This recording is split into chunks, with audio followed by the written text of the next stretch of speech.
at the expo. We've had people come from California, we've had people come from Poland, we've had people come from all over to show us their games. Today we have got somebody who's come from Dorking, so, but you know, what with the tube strike, it's probably going to take him as long as it would to get to California to get home. So thank you very much to Mike Simpson from Creative Assembly. He's the creative director on Shogun 2 Total War, and he's going to tell us all about it.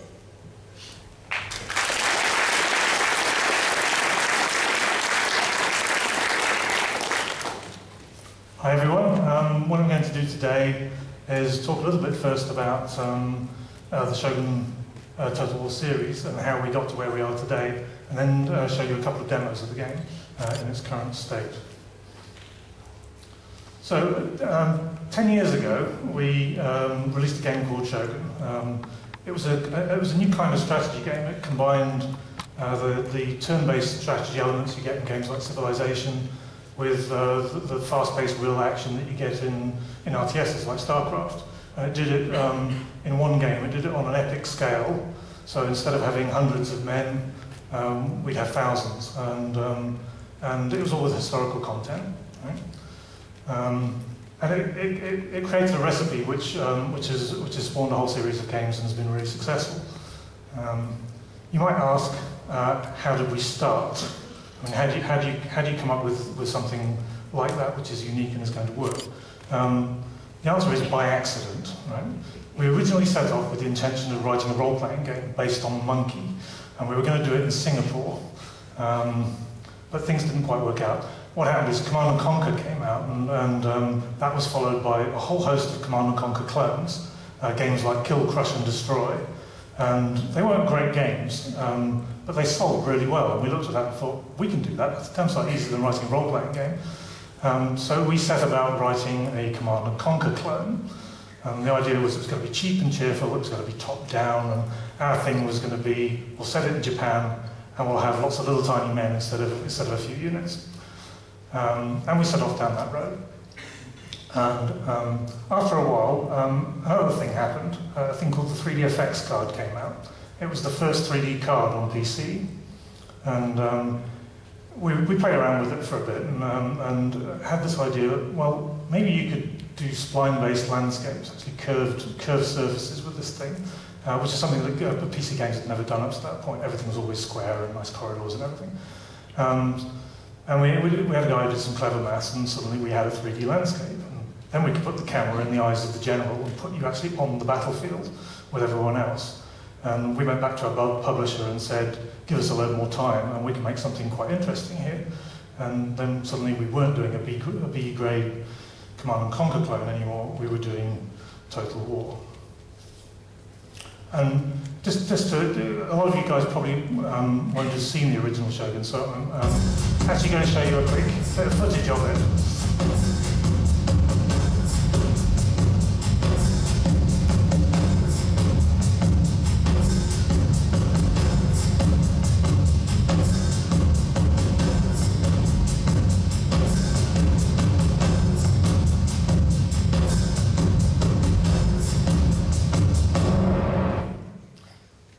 Reminder.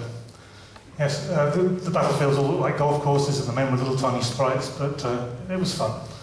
And we're now on to Shogun 2. Shogun 2 is the 6th game in the series, believe it or not, and they've all had big expansions as well, so there's been a lot of games along the way. The first of those was Medieval, and that was a kind of an evolution of the Shogun code base. And we've always had this thing where we've done evolution and revolution cycles. So Medieval was the evolution, but at the same time we were writing that, we started on Rome, which was a complete rewrite of the engine with the aim of doing something revolutionary. In the case of Rome, it was going into full 3D, getting rid of those little sprite men and doing full 3D graphics. We then went on to Medieval 2. That was evolution again, perfecting what we'd done with the Rome engine. And after that, it was Empire, which again complete rewrite, and we added naval battles. So one of the questions we get asked a lot is, why do Shogun 2 again? The short answer to that is because we wanted to. We don't spend too much time trying to second guess what other people want. We actually make the games that we want to play. And everybody on the team, we just really wanted to go back to the Shogun content and do it again with the new engine. I guess the longer answer is that it does everything that we need for it to make a really great Total War game. Firstly, it has lots of factions vying for supremacy in a short period of time and a limited space, probably more so than any of the other periods we've visited. Secondly, there's a strong technology race prompted by Europeans introducing gunpowder technology to Japan, and that drives the whole of the tech tree which any good strategy game needs. And thirdly, there's the content. The Japanese content is so cool. It has probably the most interesting units, the most distinct and well differentiated units of any of the periods that we've played with. The culture is incredibly interesting and mildly insane, which is always good. And the kind of events you get they're just so crazy that you wouldn't believe it. If we started putting some of these things into the game, people would think we're making it up. I mean, there are historical characters. For example, there's one famous commander who cut off his own head in the middle of a charge to inspire his troops. We thought about putting that in as a one-shot power for a unit, but it didn't seem that great. But anyway, it's great content. This time, with Shogun 2, we're also making art a big part of the focus for the game. So, what's new about Shogun 2? Okay, art is part of it. Japanese art has its own style, and part of our aim was to get that style to permeate all the way through the game.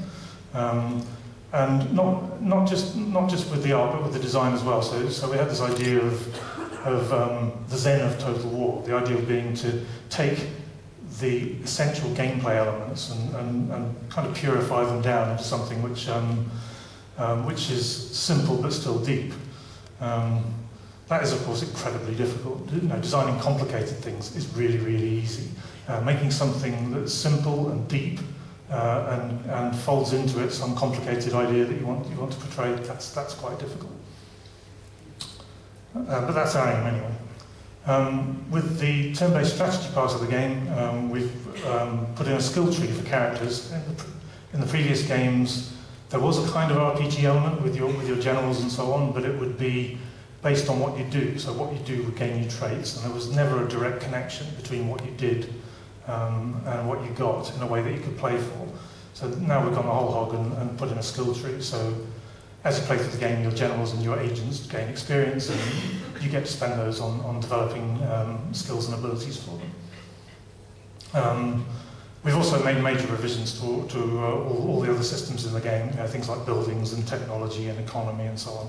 It all has to be transported from Empire's 18th century mechanics to something that's feudal Japan. So that's a complete sort of rework for all of that. On the battlefield, battlefield heroes are one of the big new features. These are individuals with a small retinue who you can develop almost again in an RPG sort of way, which they turn the tide of battles. You use those in the key moments to try and turn the tide. There are also a lot of new unit abilities, which, again, is part of this Zen thing of trying to focus the gameplay down. We've added lots of unit abilities with cooldowns, and some of them one shot, to give you some more specific things that you can do on the battlefield to enhance your strategy and combine buffs from different sources to give yourself a big advantage. Siege battles, again, are a big focus. In the previous games, siege battles have never been amazingly good fun, because I think in real life they probably weren't. The basic idea of a European siege battle was that there was a fortress, it had walls, you knock a hole in the walls and you run through the hole. There really wasn't very much more strategy than that.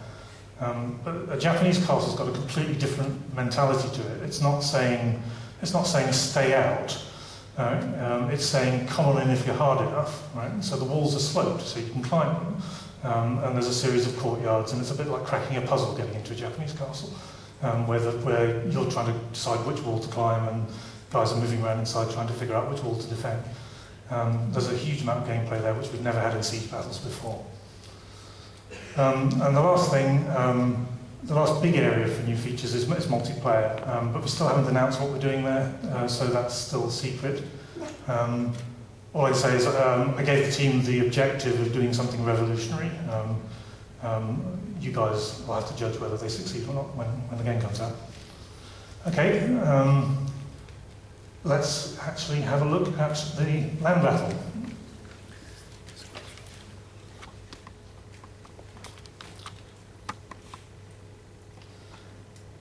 We've been working on the code for this for 14 years now. I know that sounds incredible, but it took us 4 years to write the first Shogun, and that's 10 years since then.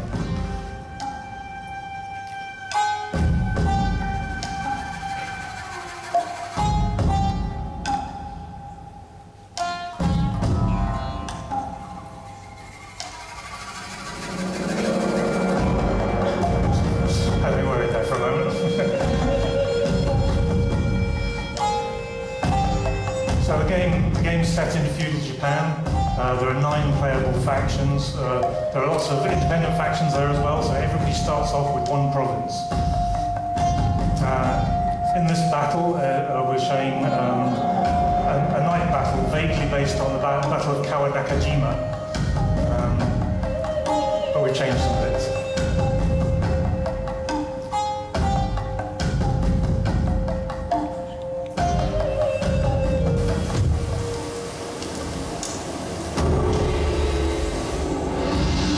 So, in this battle, we're playing the Takeda clan. They're the guys in red, defending the fortress.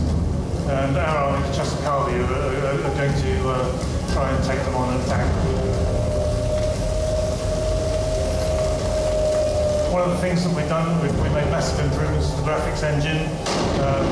We've put lots of effects in, like burning buildings, lots of water effects, mud, puddles, that kind of thing. So we've done a huge amount of work on that. We've also moved to a deferred rendering system, which allows us to put as many light sources in the game as we like.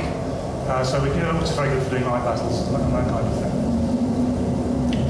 There's about 30 different unit types. There's a much stronger stone, paper, scissors between them. It's fewer units than we've had in the previous games, but they're better differentiated, and you get to customize them a lot more. There you can see how the water's there pouring off the buildings and this kind of thing.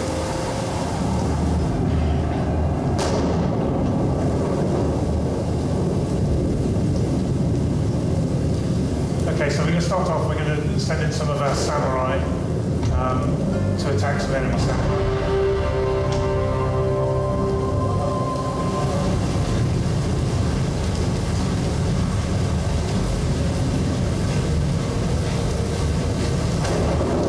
So these are basically your standard samurai swordsmen. They're armed with katanas. They're very heavily armored.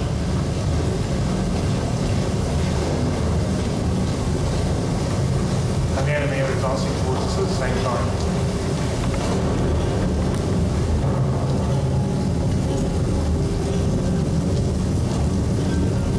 Okay, the 2 units charge together.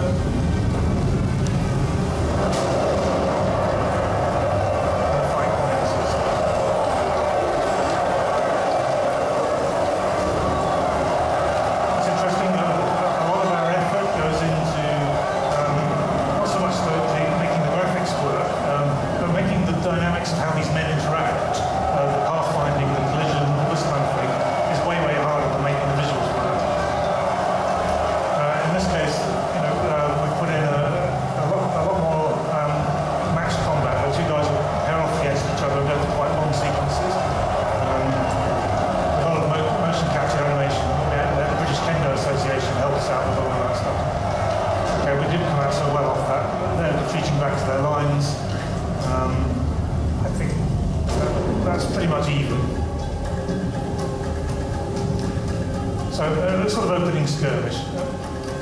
It's fairly clear though we're going to have to commit the main body of our troops if we're going to win this. So let's get some stuff moved forward.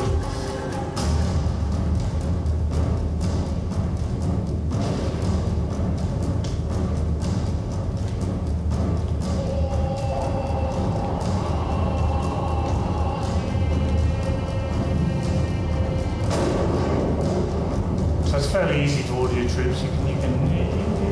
You select them, you right click where they want to go, you can drag out formations like that long line.